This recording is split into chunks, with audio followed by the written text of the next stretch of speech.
quand on est entrepreneur, on a une envie, on a une idée, et on concrétise assez rapidement l'idée par un produit, on essaie de le vendre et on espère que ça marche. Ça, c'est pas comme ça qu'il faut faire. Le problème qu'on a, pour moi, il est très simple. C'est qu'il n'y a pas de clients. Quand tu crées une start-up, il faut que tu puisses trouver des clients pour pouvoir vendre ton produit et évoluer. Il n'y a pas de clients parce qu'on a un système économique entrepreneurial qui ne marche pas.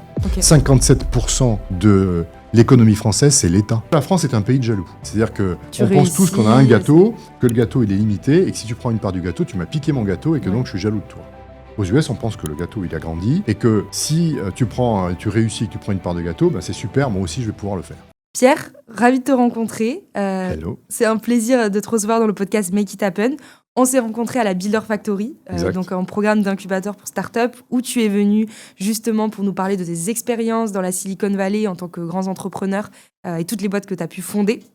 Aujourd'hui, je suis ravie de t'accueillir et justement, on va pouvoir parler un petit peu de toi, de ton expérience, de tout ce que tu as pu monter aujourd'hui, de ce que tu fais. Avant que je puisse te présenter, tu as écrit un livre qui s'appelle Unlocked Startup, si je ne me trompe pas.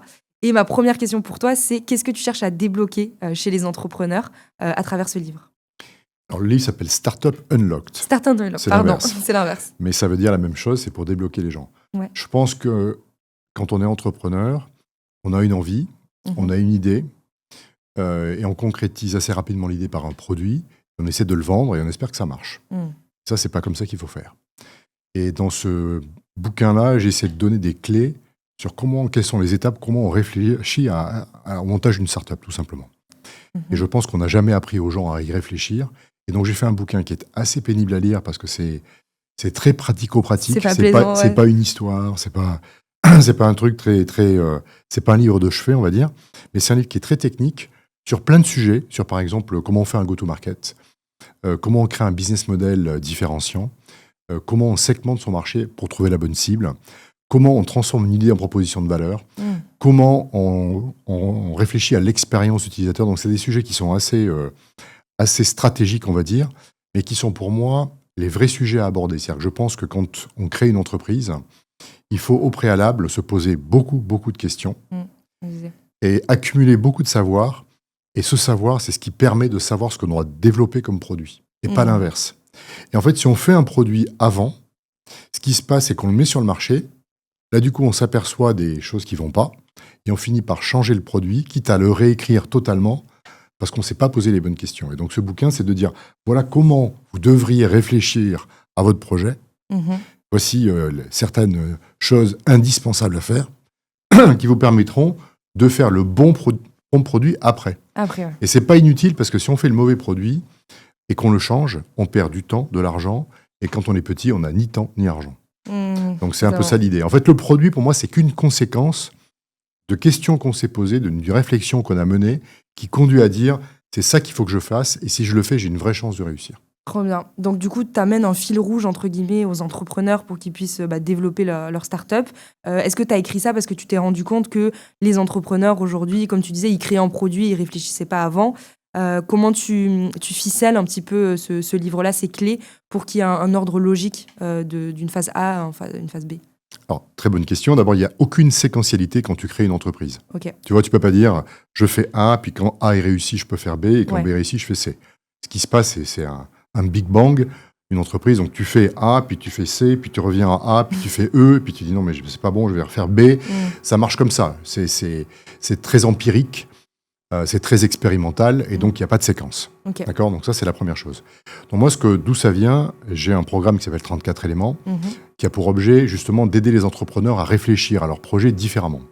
Donc j'ai eu à peu près 300 entreprises qui ont fait le programme, donc j'ai une certaine expérience de la chose. Un petit peu, Et donc je sais comment on aborde la chose. C'est-à-dire qu'il y a une forme de séquence, parce qu'en fait, il y a quand même des dépendances.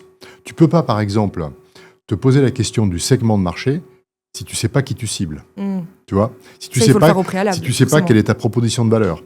Parce que ta valeur, elle va résonner en fonction de la cible. Donc, tu vois, il y a une forme de séquence dans le raisonnement. Et donc, on commence, par exemple, par la vision.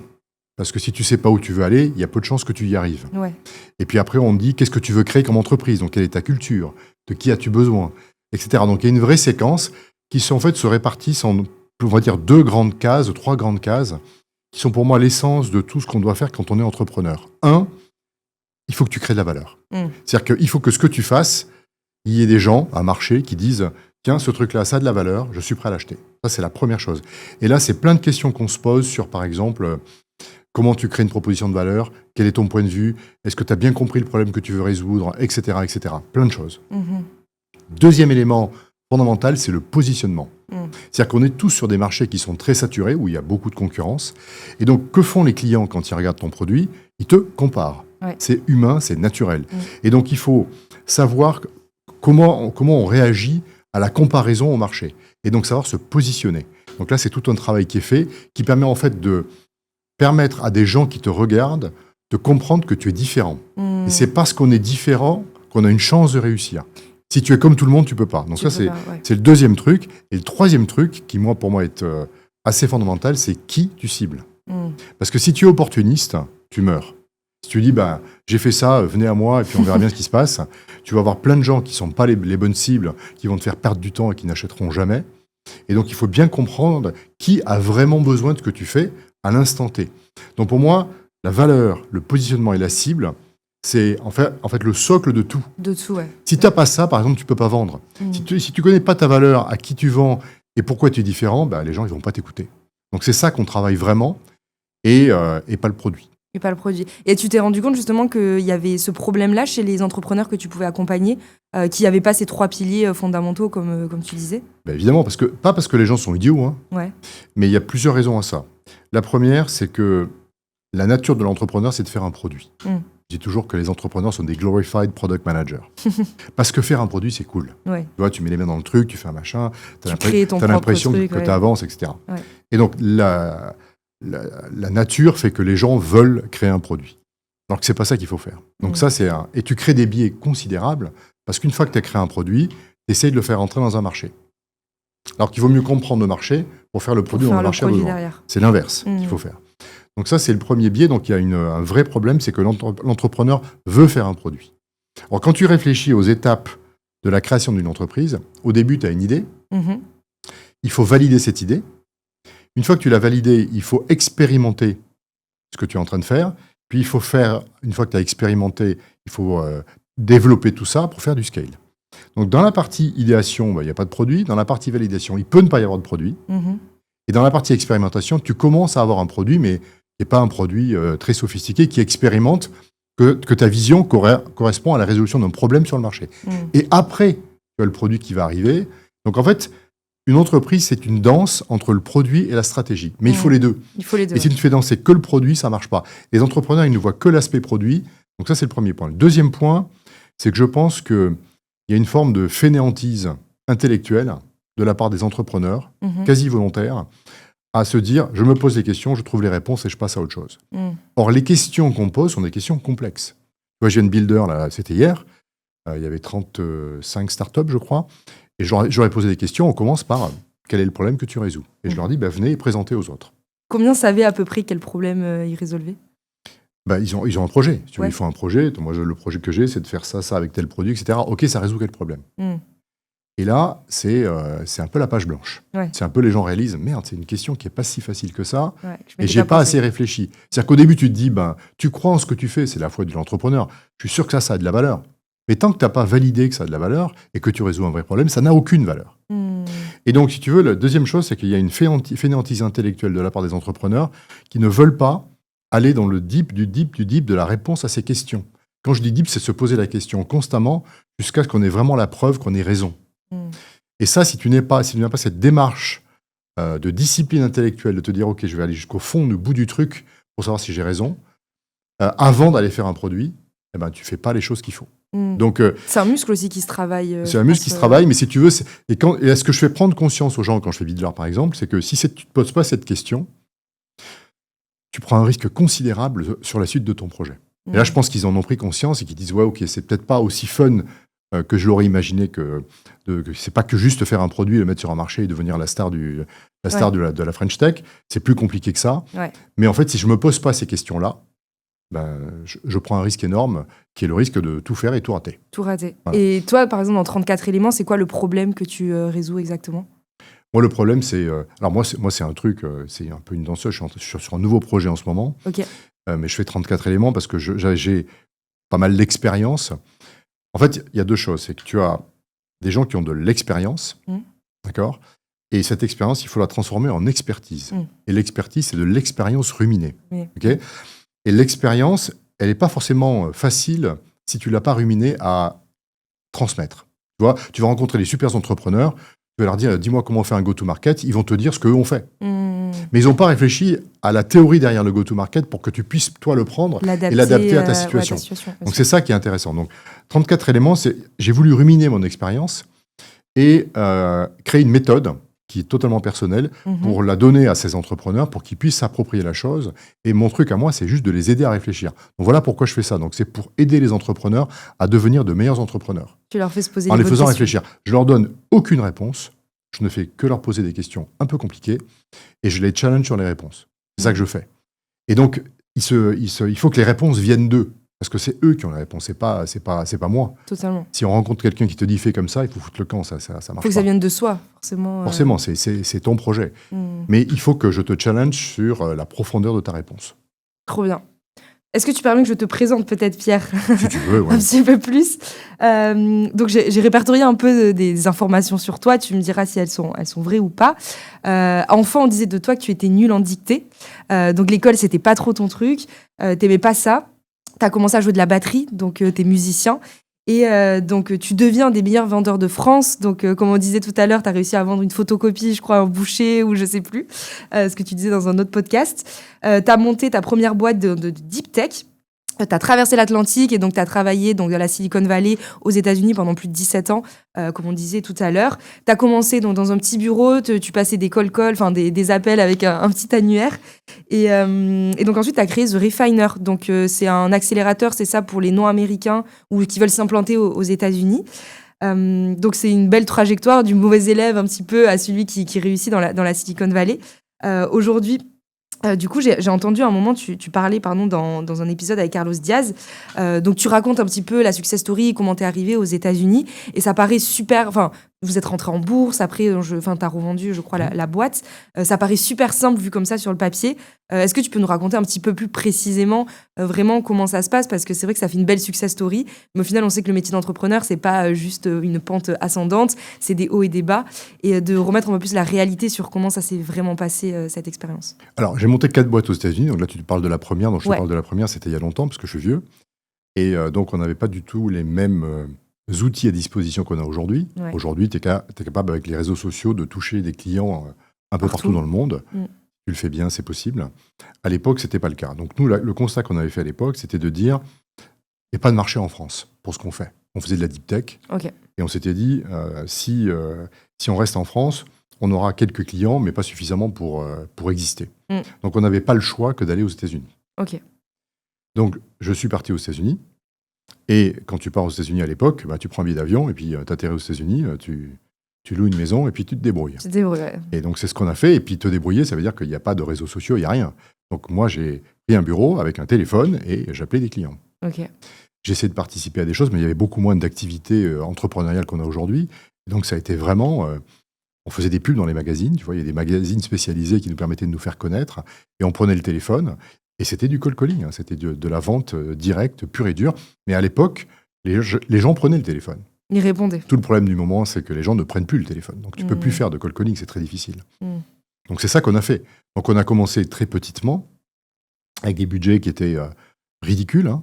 Si je te dis 3 000 € par mois, à peu près, c'était le budget pour lancer les US, c'était à peu près ça. Hein. Ah ouais, c'était vraiment ridicule. Ah oui, c'est pas beaucoup. Mais ça veut dire qu'on avait un bureau et puis un téléphone et puis c'est tout, quoi. Et puis mon salaire qui était nul. Ouais. Et à partir de là, on a commencé à avoir des clients, on a commencé à pouvoir embaucher des vendeurs. Et puis la boîte s'est développée, etc., etc. Mais c'était ça, ça a été un parcours, on va dire, assez dur parce qu'il y avait aucune inventivité, si ce n'est le travail, quoi. On travaillait beaucoup. C'était vraiment du hard working. Moi, j'ai beaucoup travaillé. Quand j'ai monté cette boîte, je faisais...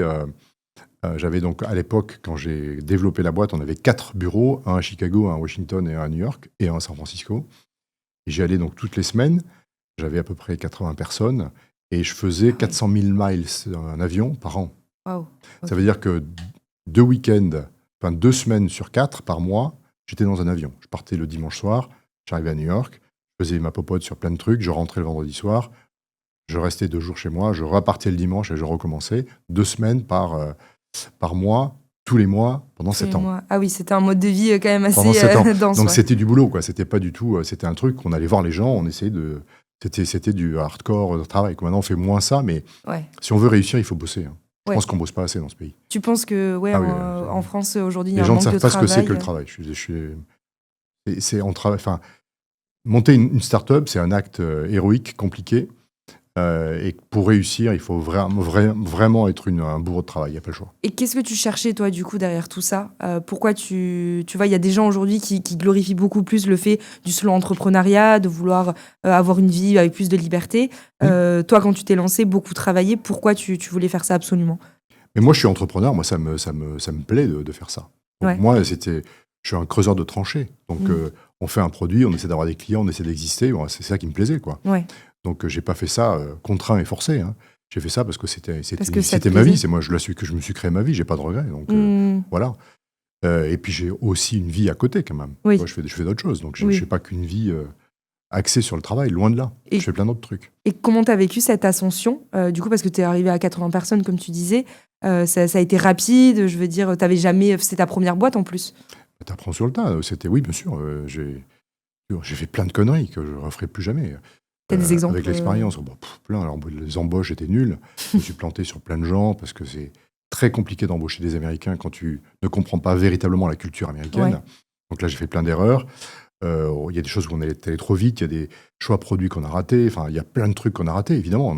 On a appris, on a mis un pied là où personne n'avait mis le pied avant. Donc tu mets le pied, et puis des fois ça s'effondre, tu recules, tu avances, tu recules. C'est très empirique, quoi. Et on n'avait pas toute la connaissance qu'on a aujourd'hui sur qu'est-ce qu'il faut faire pour monter une start-up. Aujourd'hui, on a quand même une connaissance, une intelligence collective là-dessus qui est extrêmement significative. On peut te donner quelques clés. Alors évidemment, tu vas adapter à ton système, mais il y a déjà des clés. Tu vois, si tu veux faire un go-to-market, je peux t'en parler pendant 3 heures. Alors qu'avant, c'est un go-to-market, on ne savait pas ce que c'était. C'était le téléphone et tu allais voir les gens, quoi. Oui, tu te posais moins de questions. C'était pas du tout la même chose. Donc c'était un autre monde.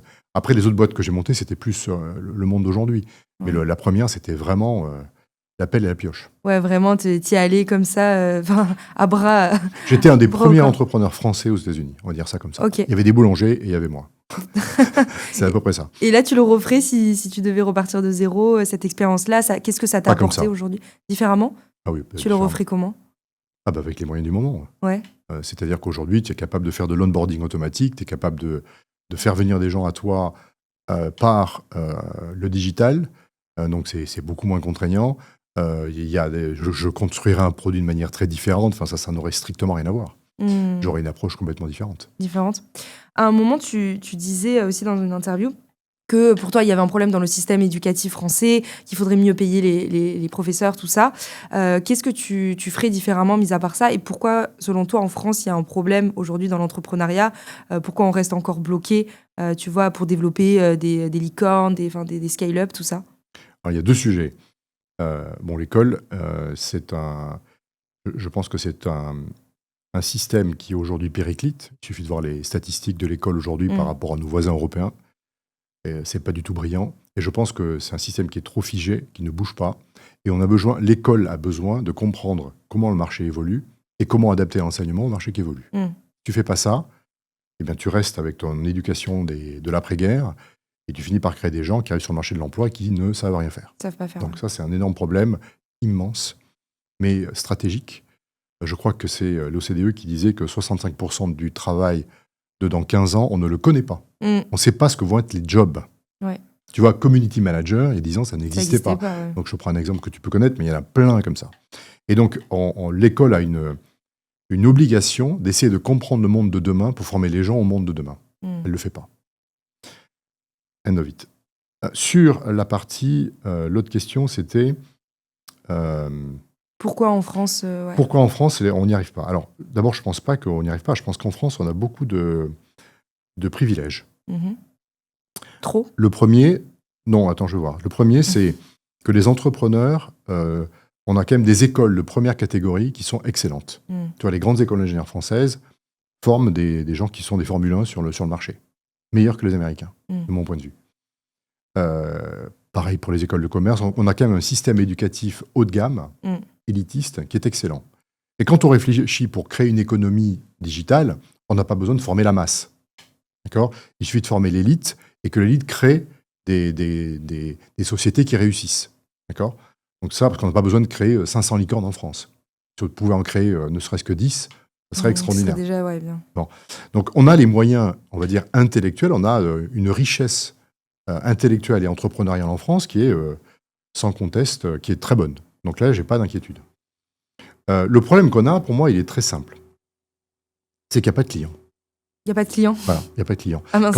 Quand tu crées une start-up, il faut que tu puisses trouver des clients pour pouvoir vendre ton produit et évoluer. Quand tu regardes un écosystème qui fonctionne d'un point de vue purement économique, tu as des très grosses entreprises, tu vois, par exemple Orange, des banques, etc. Tu as des entreprises de taille importante, mais qui ne sont pas très grosses, des boîtes de 5000 personnes, par exemple. Tu as des moyens, 2000. Tu as des médiums petits, des petits gros, et des petits et des tout petits. D'accord ? Et quand tu es tout petit, tu commences par vendre au petit. Puis après, quand tu as vendu au petit, tu vends au un peu plus petit, un peu plus gros. Puis le moyen gros, etc. Ça marche comme ça. Mais tu ne peux pas passer du tout petit au très très gros. Il y a une incompatibilité de culture, de produits, de tout. En France, quand tu regardes la chose de manière très basique, quand tu crées une start-up, tes premiers clients, quasiment, c'est Total, Orange, LVMH. Donc c'est des très très gros. Des gros, ouais, déjà. Parce qu'il n'y a pas de truc au milieu. On a détruit le système et le système industriel français n'existe plus. Il n'y a plus de PME de taille moyenne, de taille grosse ou très... Ça n'existe plus. Il y en a très peu. Très peu. Et on s'attaque aux gros. Mais les gros, ils ont une incompatibilité totale à travailler avec les startups. D'où toutes ces conneries de POC et de machin, où en fait tu gagnes 2000 balles ou 3000 balles ou 20 000 balles pour un truc que personne n'utilise, où il n'y a pas de scale au sein du groupe. Enfin, et donc c'est une tannée pour une start-up. Et donc c'est vachement dur de monter une start-up en France parce qu'il n'y a pas de marché. C'est pour cette raison que les deux grandes économies dans la tech sont d'un côté la Chine, parce qu'ils ont un marché, et d'un côté l'Amérique. La Chine a un marché parce qu'ils ont fermé leur marché et que donc personne ne peut rentrer, sauf les Chinois, donc ils ont un marché. Ils sont obligés d'acheter. Voilà. Et les Américains parce que ils ont une économie qui est assez diversifiée et qui permet de passer toutes ces étapes pour une start-up. Donc c'est la grande différence avec le marché français. Et donc ça, c'est vraiment très critique parce que s'il n'y a pas de clients, tu peux avoir le meilleur produit du monde et les meilleurs entrepreneurs du monde, même tout le pognon que tu veux, tu n'y arriveras pas. Donc il faut réussir à passer ce cap. Et est-ce qu'il n'y a pas de clients parce qu'on n'arrive pas à créer le besoin, selon toi ? Non, il n'y a pas de clients parce qu'on a un système économique entrepreneurial qui ne marche pas. Okay. 57% de l'économie française, c'est l'État. L'État. L'État, ouais. Donc, t'as envie d'aller vendre au ministère de la Culture, toi, ou au machin ? Moi, j'ai pas envie d'aller vendre à l'État. C'est trop gros. Ça marche pas pour une start-up. Eux, un mois, pour moi, c'est une minute. Ouais. Tu vois, donc ça marche pas. Donc, je veux dire par là, c'est que l'État, c'est la majorité de l'économie française aujourd'hui. Une économie, ça peut pas être une économie étatique. Dans une économie moderne, si tu veux créer des champions de demain, il faut autre chose. Tu vois, il faut créer des entreprises qui sont les champions de la canne à pêche, des entreprises qui sont les champions de la robotique, des entreprises... Tu vois, je m'en fous, mais il faut créer une vraie diversité d'entreprises. On les a plus, ces entreprises. Et qu'est-ce que tu ferais, toi, du coup, concrètement, pour pouvoir pallier ce problème ? Je sais que tu aimes bien résoudre les problèmes. C'est un problème qui est très politique, oui. Évidemment. Donc, je pense que c'est très politique et très culturel. C'est-à-dire que je pense qu'en France, on n'aime pas les gens qui réussissent. On n'aime pas l'argent. Ça, c'est un vrai problème aussi. Et c'est un immense problème parce que je pense qu'on devrait, par exemple, regarder les gens qui ont réussi dans notre pays, d'abord les remercier de rester, d'avoir réussi et d'avoir créé autour d'eux un écosystème. Prenons Xavier Niel, qui est peut-être le plus connu. C'est quelqu'un qui a réussi, qui a fait son truc tout seul et qui, autour de lui, a su rendre à la communauté en faisant Kima, qui a investi dans des milliers de startups, en créant Station F, en faisant plein de choses, l'école 42, etc. On connaît. Donc, il a essayé avec son succès, de créer autour de lui du succès. Ouais. On a besoin de ça. Il faut des modèles où on peut se dire, tiens, mais j'ai envie de devenir Xavier Niel, ça serait génial. Aujourd'hui, on dit, Xavier Niel, c'est un salaud, il a gagné de l'argent. Mais non. Ouais. Donc, on a besoin de ces gens-là. Et s'ils ont gagné de l'argent, tant mieux. Et s'ils restent, c'est super important, parce qu'ils créent autour d'eux... En fait, l'économie de la Silicon Valley, elle marche comment ? Si les gens veulent comprendre. Il y a les très, très gros qu'on connaît aujourd'hui. Les Google, les Apple, etc. Ouais, Qu'est-ce que les gens font ? Ils sortent de l'école. Ils sont embauchés par les très gros, parce que les petits n'embauchent pas des débutants. Donc les très gros sont une façon d'accueillir les tout jeunes et de les former. C'est presque des centres de formation. La durée moyenne d'un employé chez Google, c'est 18 mois. Ah ouais? Ouais. Donc, ça veut dire que c'est vraiment des gens qui forment et après, les gens s'en vont. Mais c'est hyper important d'avoir des gens qui forment parce que quand tu rentres chez Google, ça te structure intellectuellement et professionnellement, tu apprends plein de choses. Et ensuite, tu as peut-être de l'ambition, donc tu crées ta boîte ou tu vas dans une autre start-up qui est un peu plus petite que Google. Je ne sais pas ce que tu fais, mais en tout cas, tu as appris quelque chose, tu es monétisable sur le marché et tu peux faire des choses. Mais ça, c'est un truc hyper important. On n'a pas ces boîtes-là. Donc toi, quand tu es jeune diplômé en France, tu es un peu dans la merde. Tu sais pas trop où aller parce que tu n'as pas envie d'aller travailler dans les très gros parce que c'est pas ce que tu veux faire. Les tout petits, ils n'ont pas la thune pour t'embaucher et surtout, tu n'as pas la compétence pour contribuer comme tu devrais contribuer. Donc, c'est vachement difficile. Donc, tu vois, ça, c'est vachement important pour créer un système qui fonctionne. Donc, moi, je pense qu'il faudrait déjà faire en sorte qu'on arrive à avoir des vraies entreprises de taille, alors pas Google évidemment, mais tu vois, une boîte comme Doctolib, une boîte comme Payfit, une boîte comme toutes ces boîtes-là, c'est important parce que ça, c'est des boîtes qui ont une certaine taille, Blablacar, etc., Criteo, et qui ont pu créer des alumni, une économie autour. C'est-à-dire qu'il y a des anciens de Criteo qui ont créé des boîtes, des anciens de Blablacar qui ont créé des boîtes. Vachement important, ça a été le point de départ. Donc il faut valoriser ces entreprises-là et faire en sorte qu'elles réussissent. Et avec ça, tu crées une économie. Après, je crois que il faut de l'argent et il faut que l'État investisse. L'État le fait avec les BPI et c'est noble. J'aime pas quand la BPI investit directement, mais quand la BPI investit dans des VC pour que les VC investissent dans l'économie digitale de demain, c'est important. C'est important de créer l'économie de demain parce que c'est celle-là qui va créer de l'emploi. Donc il faut le faire. Mais surtout, je pense qu'il faut changer de mentalité. Il faut arrêter dans la lutte des classes. Les années 70, c'est terminé. Aujourd'hui, tu vois, la France est un pays de jaloux. C'est-à-dire qu'on pense tous qu'on a un gâteau, que le gâteau il est limité, et que si tu prends une part du gâteau, tu m'as piqué mon gâteau, et que donc je suis jaloux de toi. Aux US, on pense que le gâteau il a grandi, et que si tu réussis et que tu prends une part de gâteau, c'est super, moi aussi je vais pouvoir le faire. Tu as une Porsche, je suis content pour toi, je vais peut-être pouvoir m'acheter une Porsche un jour si je réussis comme toi. En France, c'est pas bien, tu as une Porsche, je vais te la rayer. Et ça, c'est une mentalité qu'il faut changer, mais ça, c'est un immense travail. Ouais, ça prendra des années. Il faut réformer la façon dont les gens réfléchissent et la façon dont les gens regardent le truc, quoi. C'est possible, selon toi ? C'est chaud, là, ça devient compliqué, quoi. On a un système politique qui est totalement absurde aujourd'hui. On vit une absurdité politique. Où, en fait, les décisions sont même plus comprises de personne, quelles qu'elles soient. Donc, si tu veux, il faut réformer la politique de manière profonde pour que elles se redeviennent au service du citoyen, quoi. Là, c'est ce qu'on vit là, aujourd'hui, en tout cas pour moi, c'est totalement absurde. Donc je pense que c'est très inquiétant. Si tu me poses la question, je pense que c'est très inquiétant. Et je ne sais pas s'il y a des solutions. Et est-ce que pour toi, des entrepreneurs pourraient être plus investis dans la politique, justement, pour pouvoir faire bouger les choses ? Ou alors est-ce que ça ne sert à rien de perdre son énergie, entre guillemets, à essayer de changer des choses qui prendront des années ? D'abord, je pense que gérer un pays n'est pas gérer une entreprise. Donc c'est deux savoir-faire totalement différents. Ça, c'est la première chose. La deuxième chose, je pense que la politique aujourd'hui est extrêmement toxique et que quand tu es entrepreneur, tu n'as aucune envie de faire de la politique. Et quand tu es smart et intelligent, tu te dis jamais je vais aller là-dedans. C'est que si tu prends le bâton pour te faire battre. Donc tu n'as aucune envie d'aller dans un machin comme ça. C'est un panier de crabes, ça n'a aucun intérêt. Donc les gens smart, ils ne veulent pas le faire. Sauf s'ils ont une vraie appétence pour le pouvoir. Mais c'est pas un métier qui attire. Alors que la gestion de la cité devrait être un métier noble. Mais ça n'attire personne. Ça n'attire pas. Oui, ça donne pas forcément envie quand on voit un petit peu comment ça se passe, les bâtons que tu te prends derrière. Ah ouais, c'est un métier qui est très exposé et qui est très, très toxique de mon point de vue. Et pour revenir un petit peu tout à l'heure, tu parlais du système éducatif, des écoles aujourd'hui qu'on avait en France. C'est vrai que, tu vois, moi je suis issue d'une école de commerce.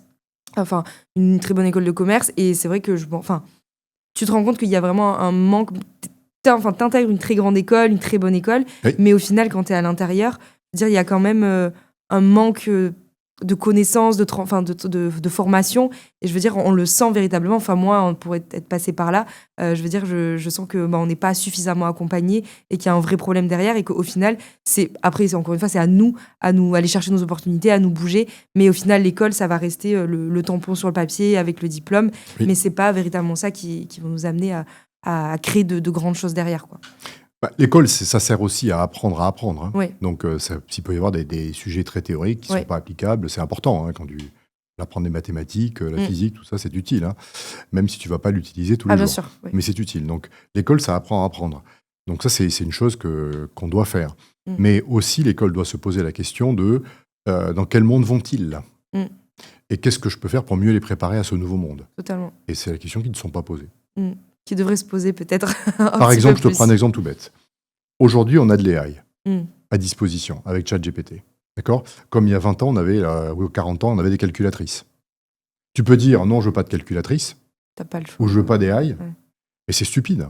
L'AI, c'est un accélérateur pour apprendre, pour aller plus vite. Donc, autant l'utiliser à l'école. De toute façon, c'est un fait. Il y aura de l'AI. Donc, intégrons ça dans les cursus scolaires en disant on a cet outil à disposition. Comment on change ce qu'on doit apprendre en fonction de ce qui nous arrive. Parce que de toute façon, qu'ils le veuillent ou non, les gens, ils vont l'utiliser. Donc, ils en auront besoin. Donc il faut l'intégrer. Il faut se dire, OK, c'est un nouvel outil, ça va décupler certaines choses. Il y a des choses qui ne seront pas décuplées par les AI, d'autres qui le seront. Intégrons l'outil. Si ça permet aux gens d'apprendre plus vite et d'être plus préparés au marché de l'emploi, tant mieux, tu vois, j'ai pas de problème avec ça. Non, mais carrément. Toi, tu utilises dans beaucoup l'intelligence artificielle? On va dire 3-4 heures par jour. Ouais. Je l'utilise énormément. Pour moi, c'est une façon de réfléchir. C'est-à-dire que quand j'ai des questions, je pose des questions et je me fais challenger par une AI. Et c'est extrêmement puissant parce que ça ne me donne pas de réponse. Mais en challengeant les réponses que ça me donne, j'arrive moi-même à affiner mon raisonnement et à trouver moi-même des réponses. Donc c'est vachement utile. Donc c'est la manière dont tu l'utilises, parce qu'il y a tellement de façons aujourd'hui de pouvoir utiliser l'intelligence artificielle. Mais c'est vrai que je trouve ça intéressant de l'utiliser pour faire évoluer ses perspectives, un petit peu sa manière, comme tu disais, de réfléchir. J'aimerais bien revenir un peu à The Refiner. Oui. Est-ce que tu peux nous expliquer un petit peu exactement comment t'accompagner les non-résidents américains à s'implanter sur le marché aux US, puisque toi, tu as eu cette expérience-là donc avec ta première boîte. Aujourd'hui, si on est une start-up française et qu'on veut s'ouvrir aux États-Unis, comment on fait concrètement? Alors, il y a plus de Refiner, puisqu'on a arrêté, mais... Ça y n'existe plus, ouais. Ce qui est le projet qu'on avait, c'était de dire, quand tu viens aux États-Unis, tu arrives sur un marché que tu ne comprends pas. Et avant et donc ce que tu faisais en règle générale, c'est que tu disais, j'ai une méthode de travail qui est issue de mon pays d'origine, je vais appliquer la même. Ça marche jamais. Ça ne marche pas. Bon. Et donc c'était de dire, on va d'abord les acculturer. On était un acculturateur d'une certaine manière, pour leur faire comprendre dans quoi ils mettaient les pieds. Et leur faire comprendre que pour réussir, il faut changer beaucoup de choses. Les gens, le produit, le machin, tout.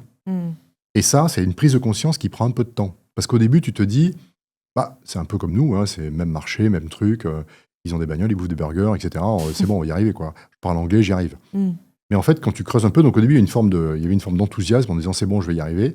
Et puis au bout d'un mois, ils commençaient à se dire, non, c'est beaucoup plus dur que j'imagine. Et en fait, au bout de 3 mois, ils commençaient à se dire, OK, j'ai compris ce qu'il faut que je change. Donc moi, comment on fait pour aller aux États-Unis aujourd'hui? Moi, je pense que la méthode, la seule en tout cas, c'est il faut que les cofondateurs aillent sur le marché américain. Directement sur place. Pendant 3 mois, par exemple, pour déjà poser plein de questions, apprendre, ouvrir grandes ses oreilles et essayer de se poser des questions par rapport à ce qui a été fait dans son pays d'origine et de voir c'est quoi ce marché. Donc connecter à plein de gens, apprendre plein de trucs, se poser plein de questions et essayer d'apprendre.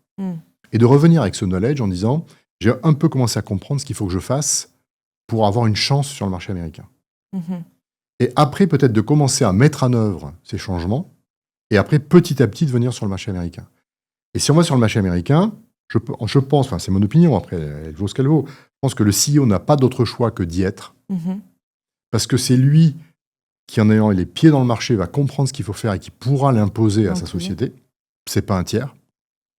S'il prend une personne qui serait le patron des États-Unis et que c'est pas lui, il va louper le Google Translate. Parce que la personne va lire des trucs qu'il va mal interpréter, qu'il va pas comprendre. Il y aura un truc qui ne marchera pas et ils ne feront pas les bonnes choses. Et ça ne marchera pas. Donc je pense qu'il y a ça. Et après, je pense que quand on s'entoure d'individus aux États-Unis, quand on commence et qu'on est étranger, il faut éviter de prendre des Américains. Parce qu'on se dit, ouais, je vais prendre un Américain comme ça, et donc comme ça, c'est bon. Il parle la langue, il connaît la culture, il va tout faire pour moi. Mais les Américains, ils ne te connaissent pas, ils ne connaissent pas ta culture, ils ne connaissent pas ta boîte. Tu ne sais pas s'ils sont bons parce que tu ne sais pas les recruter. Et donc, il y aura plein de trucs qui vont se passer qui ne marchent pas. Ce qu'il faut prendre, c'est un métis, c'est quelqu'un qui est étranger et qui vit aux US depuis longtemps. Autrement dit, il connaît ta culture et il connaît aussi la culture américaine il va pouvoir t'aider à comprendre ce qui se passe et ce qu'il faut faire. Donc ça, c'est utile. Et après, quand tu as une certaine taille, tu peux commencer à prendre des Américains et à faire le truc à l'américaine. Mais tu peux pas y aller d'entrée en disant « je vais m'appuyer sur des Américains, ils savent quoi faire ». Là, tu vas te planter gravissime. Parce que d'abord, tu n'es pas sûr de recruter la bonne personne. Et ils vont te dire des trucs que tu crois qu'il faut faire et qu'il ne faut pas faire. Qu'il ne faut pas forcément faire. Voilà. Et toi, les entreprises du coup que tu as pu accompagner, typiquement, elles avaient ce problème-là, je veux dire. Est-ce que elles voulaient s'implanter pourquoi déjà aux États-Unis? Est-ce que c'était parce qu'il y avait plus de marché? Et quelles étaient leurs problématiques un peu en France? Pareil, il y avait plus de clients et leurs clients étaient aux États-Unis et pas en France. Et donc, ils se sont dit, il y a deux problèmes en France. C'est qu'on n'a pas de clients et on n'a pas d'acheteurs. Okay, c'est-à-dire qu'à un moment donné, quand tu crées une start-up, pour autant que tu lèves de l'argent avec des VC, tu rentres dans un système où tu vas devoir ou faire une IPO, très compliqué, très rare, ou faire un M&A, donc vendre ta boîte. Les acheteurs, ils sont américains. Donc si tu es en France, tu vas te faire acheter par Carrefour pour 10 millions d'euros, tu auras tout perdu. De caricature. Mais si tu es aux États-Unis, tu peux avoir effectivement des exits qui sont un peu plus significatifs. Donc quand tu es une entreprise avec une ambition globale, eh bien, tu te dis, il faut que j'aille sur le plus gros marché, et c'est le marché américain. C'est le marché, ouais. T'as pas le choix. Donc, c'est ce que faisaient ces boîtes-là. Mais chinois, c'est beaucoup plus compliqué parce qu'en fait, tu peux pas rentrer puisqu'il y a un vrai protectionnisme chinois. Ouais, il y a un vrai... Facebook n'est pas en Chine. Google n'est pas en Chine. C'est pour ça qu'ils ont pu créer. Amazon n'est pas en Chine. C'est pour ça qu'il y a tous ces machins qui ont pu se créer. Non, totalement. Et qu'est-ce que tu penses aujourd'hui des VC, typiquement en France, si tu les compares aux États-Unis? Est-ce que pour toi, il y a une vraie plus-value, ce qu'ils apportent aujourd'hui aux startups qu'ils accompagnent? Alors, c'est Jean de la Roche-Brochard qui est un copain qui me disait, en fait, la valeur d'un VC, c'est 3 choses, et je pense qu'il a raison. 1, c'est de t'aider à lever le next round. Okay. C'est-à-dire que quand tu as levé de l'argent avec un VC, il doit t'aider à lever le next round. Et trouver des VC pour toi et te mettre en position de ne pas louper le next round. Donc la première question qu'on doit se poser quand on voit un VC, c'est qui tu connais comme VC qui pourrait faire le next round pour moi? Ça, c'est la première chose. La deuxième chose, c'est que c'est quelqu'un qui va te connecter à son réseau pour te faire trouver des employés de très grande qualité. Donc il faut aussi se poser la question quand on regarde un VC, est-ce que cette personne peut amener dans mon entreprise des gens expérimentés, qualifiés, qui vont m'amener un savoir que je n'ai pas. Et troisième chose que fait un bon VC, c'est qu'il règle les problèmes psychologiques entre les fondeurs. Ah oui. C'est un peu le psy du fondeur. C'est un peu le psy. C'est les 3 choses que fait un VC. Donc, quand vous avez un VC en face de vous, posez-vous ces 3 questions. Okay. Est-ce qu'il est capable de faire 1, 2 et 3 Voilà. C'est ça ma réponse sur les VC. Et donc, selon toi, est-ce qu'aujourd'hui ça fonctionne en France? Je veux dire, est-ce que les VC, ils ont un peu ces trois comment dire Ça dépend desquels. Il y en a qui l'ont, d'autres qui ne l'ont pas. Donc, ça dépend desquels. Ok. Et toi, tu investis par exemple dans des boîtes? Je l'ai fait, mais là, j'arrête, oui. Ouais. Oui. Parce que c'est plus quelque chose que tu veux faire? Non, parce que moi, d'abord, je l'ai fait essentiellement sur des boîtes américaines. Ok. Parce que je pense qu'il n'y a pas de clients en France, donc je ne vais pas investir sur une boîte, quelle que soit la qualité, qui n'a pas de clients. Je pense qu'il n'y a pas de clients, il n'y a pas d'exit, donc j'y crois pas trop. Donc, désolé. Et ensuite, je pense qu'aujourd'hui, on vit un monde avec les AI où il n'y a aucune certitude à avoir sur des investissements. C'est-à-dire que ce qui est possible aujourd'hui, ce qui est impossible aujourd'hui, peut être possible dans 3 mois. Donc c'est très compliqué, en tout cas pour moi, je n'ai pas la science infuse, mais de me former une opinion sur quelle est la longévité ou l'avenir à long terme de tel projet ou tel projet. Non, totalement. Oui, ça bouge tellement en plus aujourd'hui. C'est infernal. On le voit que c'est quand même compliqué. Et selon toi, il n'y a pas des secteurs quand même qui sont voués, je veux dire, à exploser. Tu vois, tout à l'heure, on parlait peut-être de la longévité, du secteur aujourd'hui, tout ce qui est plutôt santé, biohacking, ce genre de choses. Ah non, il y a plein de choses à régler, il y a plein de trucs à faire. Les AI ouvrent des champs des possibles de manière incroyable. Donc oui, il y a vraiment beaucoup de choses à faire. Je n'ai pas d'inquiétude là-dessus. La question, c'est qui va le faire et qui va gagner.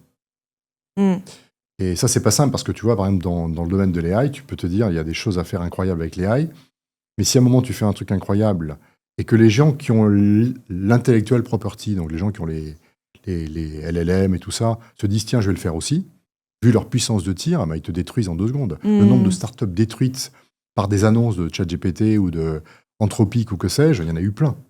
Parce que tout d'un coup, ils l'ont fait. Donc c'est là où c'est compliqué, c'est de se dire, l'enjeu de demain, quand tu crées une entreprise, c'est de se dire, il faut pas que je sois en frontal avec les très gros, parce qu'ils sont beaucoup trop gros et je vais pas pouvoir survivre. Donc ça réduit le champ des possibles. Ouais. Et ensuite, il faut se dire, il y a peut-être un côté assez éphémère à ce que je crée. Parce qu'à un moment donné, il y aura peut-être un concurrent qui va apparaître, qui sera meilleur que moi, et comme il n'y a pas de loyauté client, je vais disparaître. Donc c'est un truc qu'on n'avait pas avant.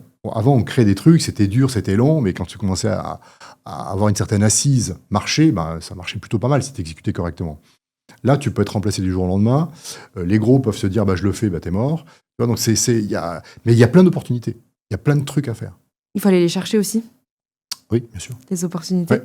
Et est-ce que, donc tout à l'heure on en discutait un petit peu, mais on parlait aujourd'hui dans l'écosystème français, on a des incubateurs qui se créent, tu vois, tu as participé à la Builder Factory, il y en a d'autres aujourd'hui. Aux États-Unis, les plus connus, c'est Y Combinator, ce genre de choses. Oui. Quelle différence tu vois entre les incubateurs qu'on a ici en France et typiquement aux États-Unis?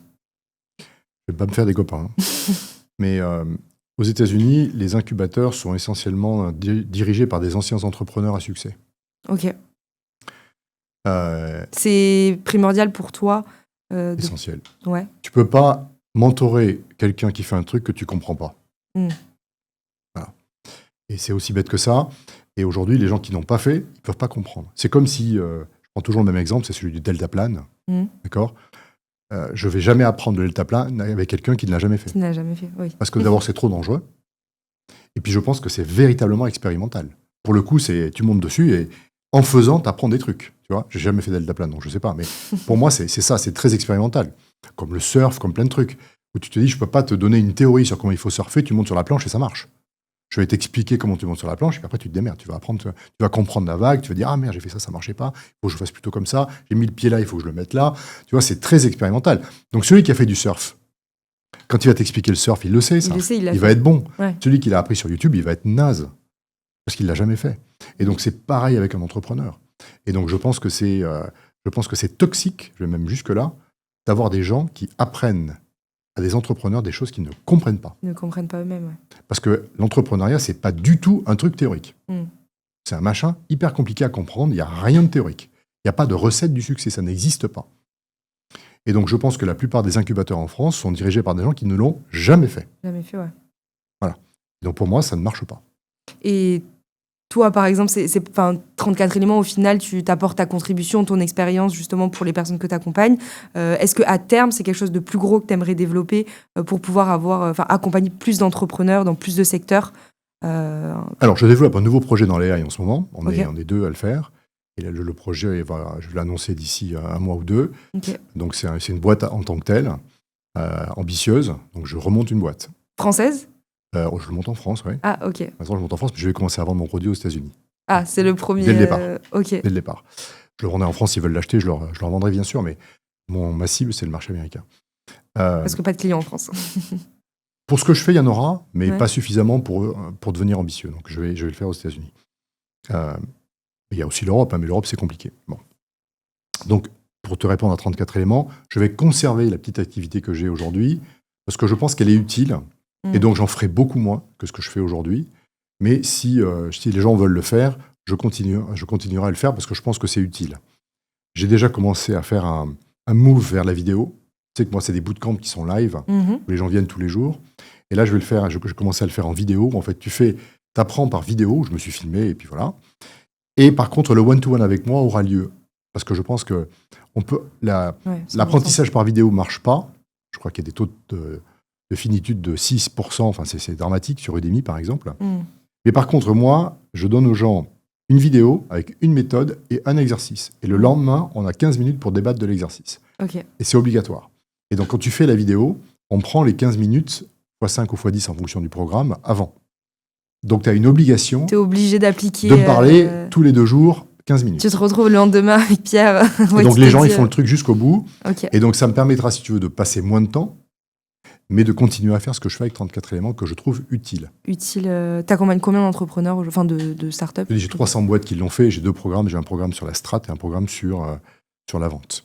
D'accord. Et quel est aujourd'hui, c'est quoi ton moyen d'acquisition justement pour faire connaître 34 éléments ?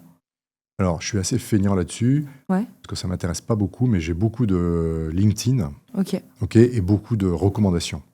C'est-à-dire que comme j'ai beaucoup de gens qui l'ont fait, ils m'aident beaucoup à faire connaître aux autres que c'est pas mal, ils devraient le faire. Ouais. Voilà, donc les alumni m'aident énormément. Et le peu de trucs que je peux faire sur LinkedIn m'aide aussi un peu. T'aide aussi. Voilà. Ok, super intéressant. Je pourrais faire mieux, mais... Oui, pour l'instant, ça te suffit. Voilà, et puis, tu as ton autre projet du coup à côté. Et c'est marrant parce que tu parlais tout à l'heure d'ambition. Si on revient plus, toi, ta personne, donc tu disais que tu étais quelqu'un qui travaillait beaucoup, qui vraiment un vrai entrepreneur, qui mettait la main à la pâte. Elle vient d'où cette ambition ? Pourquoi avoir envie de créer de grandes choses comme ça ? Et je te demande ça parce qu'il y a des gens qui vont se contenter de créer une boîte et de ne pas chercher plus loin. Qu'est-ce qui fait chez toi que tu veux vraiment créer de grands projets à impact ? Alors, moi, je ne veux pas créer des grands projets à impact. Hein. Je ne suis pas dans l'impact, je suis dans le utile. Je veux faire des trucs qui servent aux gens et qui réussissent. Et je me dis, tiens, c'est cool, j'ai fait un truc, les gens l'ont utilisé et les gens trouvent ça bien, c'est génial. Voilà. Pourquoi je fais ça ? Parce que je ne m'imagine pas faire un truc sans m'imaginer que ça marche. Moi, je me dis, moi, si je fais un truc, il faut que ça cartonne, quoi. Ouais. Sinon, pourquoi je le ferais ? Sinon, ça n'a pas d'intérêt. Sinon, ça n'a pas. Si vous faire un petit truc, à ce moment-là, je le dis, je fais un petit truc, et voilà. Mais si je fais un truc qui a le potentiel d'être gros, je vais essayer. Je dis pas que je vais réussir, mais en tout cas, je vais essayer de faire en sorte que ça soit bien, quoi. Donc, sinon, je le fais pas. Sinon, je vois pas l'intérêt. Après, pour être entrepreneur et faire ça, il faut savoir prendre l'attention, quoi. Tu vois, il y a des moments des hauts et des bas, il faut savoir gérer ça. C'est pas facile, etc. Mais ça, bon, j'ai une certaine carapace maintenant, donc ça me gêne pas. Mais je me m'imagine pas faire un projet en me disant, tiens, ce truc-là, ça a plein de perspectives, mais je m'en fous, je vais faire un petit truc. Ça, pour moi, ça n'a pas de sens. Et depuis tout petit, tu as toujours eu cette conviction, enfin, je veux dire, en toi, tu vois, cette confiance de te dire, mon projet, il faut que ça marche. Je m'imagine pas faire quelque chose sans me dire, ça va marcher. Ouais. Tu vois, je fais de la musique, j'essaie de progresser. Je me dis pas, tu fais du sport, tu fais je sais pas moi, de la nage, du tennis, ce que tu veux. Tu vas pas te dire, c'est bon, j'arrive à peu près à faire le revers, c'est bon. Non, tu vas te dire, comment je peux le faire mieux. Tu vois, tout est comme ça. Ouais. C'est normal. Je suis plus compétitif que d'autres, mais je pense que la nature humaine, on a tendance à dire, qu'est-ce que je peux faire mieux, quoi ? Comment je peux m'améliorer ? Dans une entreprise, c'est pareil. Si tu crées un projet et que ça commence à marcher, comment tu peux l'améliorer ? Normal. Et tu penses, qu'est-ce qui caractérise aujourd'hui un entrepreneur qui va justement réussir, au terme où on l'entend, mais quelles caractéristiques il doit avoir ? D'après ton expérience, est-ce que tu as pu voir aussi Pour moi, c'est... D'abord, je pense que c'est quelqu'un qui a la capacité à décider. Je pense que l'analysis paralysis, c'est ce qui tue l'entrepreneuriat. Décider, ça veut dire être conscient que ta décision, elle n'est pas basée sur des données, sur des faits réels. Parce que quand tu es entrepreneur, tu ne sais pas. C'est vrai. Donc, tu dois te dire, OK, je ne suis pas sûr de moi, mais je vais quand même le faire. On va quand même le tenter, et puis ça ne marche pas, on fera autre chose. Donc ça, c'est un acte courageux qui est de dire, on prend une décision sans avoir tous les éléments pour la prendre. Donc ça, c'est un premier élément, je veux quelqu'un qui soit décisif. D'accord ? C'est pour ça que je dis souvent, les entrepreneurs sont un peu tarés, parce qu'il faut être un peu taré pour faire ça. Donc ça, c'est une vraie caractéristique importante. Deuxièmement, je pense qu'il faut des gens intelligents. Pas une intelligence académique, hein. Une intelligence contextuelle, pratique, etc. Il faut être... Tout est dans l'adaptabilité. Parce qu'il n'y a aucun chemin droit. Oui. Il n'y a que des chemins sinueux. Et donc, l'intelligence te permet de tourner. Et te permet de t'adapter. Donc, l'intelligence, pour moi, c'est un énorme truc important dans un entrepreneur. La troisième chose, je trouve que c'est hyper important d'avoir des gens sympas. Ok. Parce que... Dans l'équipe, tu veux dire ? Être sympa en tant que... parce que si tu es sympa, autour de toi, tu as des gens sympas. Si tu es un sale con, tu n'as que des cons. Et les cons, ça ne fait pas des belles boîtes. Voilà. Et donc, je pense que c'est hyper important d'avoir des gens qui sont sympas, tu vois, qui sont aimables, qui ont envie de t'aider, qui ont des valeurs, qui ont plein de trucs comme ça, parce que tu crées une vraie bonne culture autour de toi. Et comme tu ne réussis pas seul, autant avoir ça. Donc, moi, je regarde des gens. Je recommence. Décisif, intelligent et sympa. Après, tu vois, ça commence là. J'ai plein d'autres critères. Ouais. Mais déjà, c'est 3 critères déjà importants, c'est pas mal. Ouais. Et du coup, qu'est-ce que tu penses des entrepreneurs comme Elon Musk, ce genre de choses ? C'est quoi ton avis sur eux ? C'est un ovni. Je pense qu'on ne peut pas... oui, lui, typiquement, oui. C'est un type qui, d'un point de vue entrepreneurial, pas personnel, est un type incroyable. Ce qu'il a créé, c'est juste hallucinant. Tous les projets qu'il a en ce moment, c'est juste hallucinant. C'est un type qui a une ambition démesurée, qui a une capacité à analyser les situations et à prendre des décisions qui est incroyable. Donc, c'est un ovni absolu. Après, personnellement, c'est un sujet qui est différent. Oui, ça, c'est un autre sujet. Mais je m'en fous. Moi, ce qui m'intéresse, c'est si tu me parles de l'entrepreneur, c'est probablement le meilleur qu'on ait jamais eu. Et qu'est-ce que tu penses qui fait la différence, justement, entre cet entrepreneur et d'autres ? Je pense que... Alors lui, je pense pas qu'il soit sympa. C'est pour ça que je suis revenue sur ça. Je pense qu'il est câblé de manière extrêmement différente. C'est-à-dire que je pense que quand il regarde un problème, on a tous la même façon de le regarder, pas lui. Donc je pense qu'il a une intelligence un peu différente et un câblage sur comment on regarde les choses qui est très différent de ce que font les gens. Donc ça, c'est un truc qui lui est propre. Je pense qu'il est très décisif, pour le coup. Voilà, et qu'il a peur de rien, quoi. Ouais. Ah non, ça c'est sûr, il y va. Et je pense que c'est important, effectivement, quand on est entrepreneur, de voir aussi la manière dont tu vas voir une situation, comment tu vas pouvoir la retourner, et justement pour avancer et pas rester bloqué dès qu'il y a un problème. Parce qu'au final, l'entrepreneuriat, c'est beaucoup de problèmes. Je veux dire, c'est même pratiquement que ça, et il faut résoudre des problèmes continuellement, quoi. Continuellement, et puis il faut trouver ce qui marche, et pousser ce qui marche, et pas réparer tout ce qui marche pas. Et toi, aujourd'hui, c'est quoi le projet dont tu es le plus fier? Tu vois, avec toutes tes années d'expérience, quel est le projet vraiment où tu te dis je suis vraiment fier d'avoir réalisé ça aujourd'hui? Tous. Tous? J'ai aucun regret sur tout ce que j'ai fait. On a tout donné sur chaque projet que j'ai mené, avec les gens avec qui je l'ai fait. Et on a fait le mieux qu'on puisse. Et moi, je suis fier de tous les projets qu'on a pu mener. J'ai aucun regret sur rien. T'as aucun regret même ceux où ça a été plus compliqué, je veux dire. Tous ont été compliqués par nature, mais j'ai aucun regret. Non. Que ce soit Magic Plan, que ce soit Days of Wonder, que ce soit Cast, que ce soit The Refiners. Tous étaient des beaux projets et on a fait des choses vraiment bien. On a fait des conneries aussi, mais on a fait des choses très bien. Et pourquoi The Refiners, ça a fermé? Vous avez arrêté? Bon, il y a eu plusieurs raisons. Tu sais qu'il y a eu le Covid à un moment donné. Oui, c'est vrai. Une raison importante, c'est qu'on ne pouvait plus faire venir les gens. Donc à un moment donné, on ne peut plus faire venir les gens. C'est très compliqué, quoi. Ouais. Ça, pour nous, c'était rédhibitoire. Bien sûr. Et donc après, c'est là où tu es passé à ton second projet 34 éléments? Après, tu te dis, qu'est-ce que je vais faire? J'ai au moins un an et demi, 2 ans où je peux pas travailler. Qu'est-ce que tu fais? On s'est recyclé, et Géraldine et Carlos et moi. Et après, voilà, c'est fini. Ok. Et qu'est-ce que tu dirais aujourd'hui à des entrepreneurs qui lancent leur start-up? Je pense que c'est un discours que tu as dû avoir là, typiquement à la Builder. Mais si tu avais vraiment une chose à leur dire et un message important à leur faire passer. À des gens qui lancent une start-up, on est d'accord? Oui, qui lancent une start-up. Moi, je leur dirais qu'il y a probablement 3 choses à faire. La première, c'est d'être obsessionnel sur est-ce que le problème que je résous est substantiel. Un problème substantiel, c'est un problème qui est une réalité terrain et pour lesquels les gens sont prêts à payer pour le résoudre. Donc ça, je pense que c'est une question simple, une réponse extrêmement compliquée, qui demande des mois et des mois de travail et qui est fondamentale. Deuxième question que les gens devraient se poser quand ils commencent, c'est est-ce que j'ai un point de vue? C'est-à-dire que tu as trouvé un problème qui est substantiel. La deuxième nécessaire réalisation, c'est de se dire les gens qui ont ce problème, ils ont des solutions alternatives pour le résoudre. Ça s'appelle la concurrence. Solution alternative, ça peut être ne rien faire, ça peut être embaucher 100 personnes, ça peut être prendre ton produit. Mais ils ont des solutions alternatives. Et par rapport à cette concurrence de marché, la question que tu dois te poser, c'est est-ce que j'amène un point de vue qui est différent? Est-ce que j'ai une capacité à me différencier de cet écosystème-là? Parce que si ce n'est pas le cas, ça va être très dur. Tu vas être noyé dans la masse et on va se dire, entre toi qui est toute petite et celui qui fait la même chose que toi et qui est un peu plus gros, je vais prendre le plus gros. Et comment tu te différencies si tu n'as pas d'éléments de différenciation? Il faut que tu en trouves. Il faut en trouver. Parce que sinon, tu n'existeras pas. Voilà, c'est tout simple. Donc, la deuxième question que je me pose, c'est est-ce que j'ai un point de vue qui est suffisamment fort pour exister sur ce marché? Ça, c'est ma deuxième question. Et la troisième question que moi, je poserais, si j'étais entrepreneur, que je me poserais, c'est de lister toutes les hypothèses, toutes les croyances que j'ai. Quand tu crées une boîte, tu as des croyances. Tu dis, je crois que machin va faire ça, je crois que mon produit va faire ça, je crois que machin. Toutes ces croyances, tu les listes, qui sont donc des croyances ou des intuitions, et tu te poses la question suivante qui est comment je dérisque ces croyances?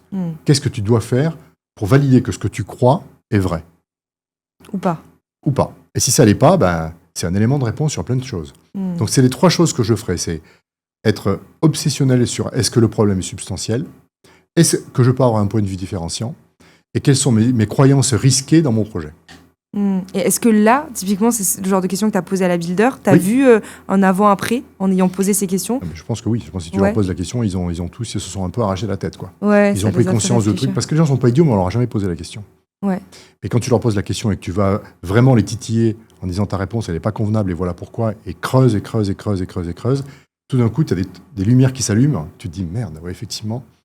effectivement, j'ai pris le problème à l'envers. J'ai pris le problème à l'envers. Ouais. Parce que si tu as un problème substantiel avec un point de vue intéressant, tu as un début de truc à faire intéressant. Tant que tu n'as pas ça, tu n'as rien.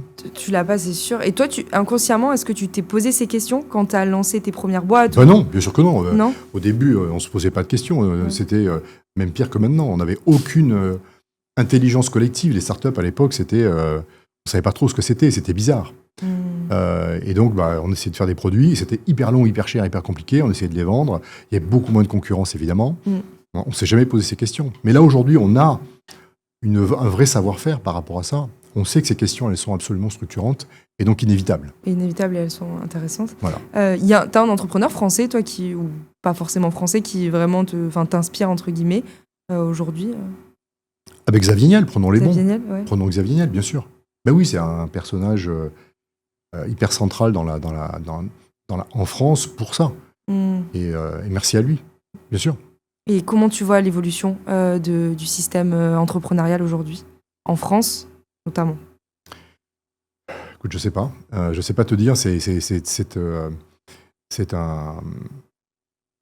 Il faut que on arrive à glorifier les entrepreneurs. On n'y est pas. Hein. C'est pas encore. Ouais. Et il faut qu'on les libère. Moi, j'en ai marre de l'État stratège qui se mêle de tout. Laissez-les faire. C'est darwiniste de créer une entreprise. Tu survis ou tu meurs. Et c'est pas grave. Et on veut pas des zombies qui survivent. On veut des gens qui réussissent ou des gens qui meurent. Et mourir, c'est pas grave. On a appris plein de choses. Mourir, c'est noble pour ressusciter après. Donc c'est pas un problème. Donc pour moi, si tu veux, faut changer la culture, les mentalités, etc. pour que ça marche, quoi. Il faut que les gens restent. Il faut pas que les gens partent. Et aujourd'hui, il y a plein de choses qui se passent en politique qui me font dire qu'on va pousser les gens vers la sortie, quoi. Et ça, c'est dramatique parce que tu peux pas créer un écosystème si tu crées pas des champions. J'ai parlé de Blablacar, j'ai parlé de Criteo, j'ai parlé de Doctolib, de Payfit, etc. Ces boîtes-là, elles sont centrales parce qu'elles créent des champions qui font de l'essaimage de compétences, qui créent un écosystème qui fonctionne, tu vois. Donc on a besoin que ces gens-là réussissent et restent. Et je pense qu'il faut aussi réapproprier la notion d'échec aussi, qui en France, comme tu disais, c'est pas glorifié, enfin c'est pas du tout valorisé. Typiquement aux États-Unis, je pense que beaucoup plus. Oui, bien sûr. Et alors qu'en France, ça reste quand même compliqué. Et aujourd'hui, un échec, on arrête, on continue pas derrière. Moi, je vois, j'ai beaucoup de gens, quand j'ai lancé ma boîte, qui m'ont dit, bon, Jade, tu te laisses 1 an et si ça fonctionne pas, est-ce qu'après tu repars, enfin tu vas chercher un CDI. Donc il y a vraiment cette mentalité de se dire, ok, si le premier marche pas, après t'arrêtes. Et en fait, moi j'étais là, mais pas du tout. Enfin, je veux dire, j'avais même pas pensé à ça. Mais le fait qu'on m'ait dit ça, je me suis dit, ah oui, il y a vraiment cette mentalité qui est ancrée de, tu testes un truc, si ça marche pas, c'est fini, quoi. On est d'accord. Et puis je pense qu'il y a un autre truc important, c'est que faut être ambitieux. On manque un petit peu d'ambition. On n'est pas assez ambitieux. On a des projets qui sont un peu à des pâquerettes. Ouais. Et il faut sortir de la pâquerette et faire un truc un peu plus ambitieux. Et c'est comme ça qu'on y arrivera. Mais on a les compétences pour le faire. J'irais même jusqu'à dire on a probablement l'argent pour le faire. Il faut créer un environnement politique, économique et culturel qui fait en sorte qu'on ait envie de le faire. C'est ça qui manque. Que ça donne envie. Ouais. Totalement. Écoute, j'ai une dernière question. Comme tu sais, ce podcast, il s'appelle Make It Happen. Oui. Si aujourd'hui, plus dans un sens général, tu avais une seule phrase, une seule chose à dire, entre guillemets, un seul message à passer sur cette terre, entre guillemets, pour passer du rêve à la réalité, ce serait quoi un petit peu le message que tu voudrais laisser ? C'est une question qui est hyper compliquée parce que je n'ai pas de réponse immédiate, mais je pense que le seul truc qui pour moi est une constante, c'est qu'on apprend tout le temps. Et donc le seul message, c'est continuer à apprendre. Je pense que le problème majeur, c'est quand on arrête d'apprendre. Là, on devient très rapidement obsolète. Et dans le monde dans lequel on est, il faut être hyper curieux et volontaire sur l'apprentissage. Donc le message, pour moi, ça serait de dire, personne n'a la science infuse. Le savoir se décale. Donc, continuez à apprendre. Tout le temps. Tout le temps. Tout le temps, tout le temps. Et les gens qui sont tout le temps dans l'apprentissage constant sont des gens qui arrivent à faire des choses. Toi, tu continues, tu te formes toujours en permanence. Toujours. Moi, les AI, par exemple, je remonte un projet dedans. J'ai beaucoup bossé dedans. J'ai appris plein de trucs. Je suis assez au fait de ce qui se passe, quoi. Donc, non, oui, je continue à apprendre des trucs. Ouais. Tout le temps. Et pas que dans la tech. Dans plein de trucs. Dans la musique, je continue à apprendre des cours, je continue à faire des choses comme ça, parce qu'on n'a jamais fini d'apprendre. Apprendre, c'est découvrir son ignorance, disait Einstein. C'est un peu ça.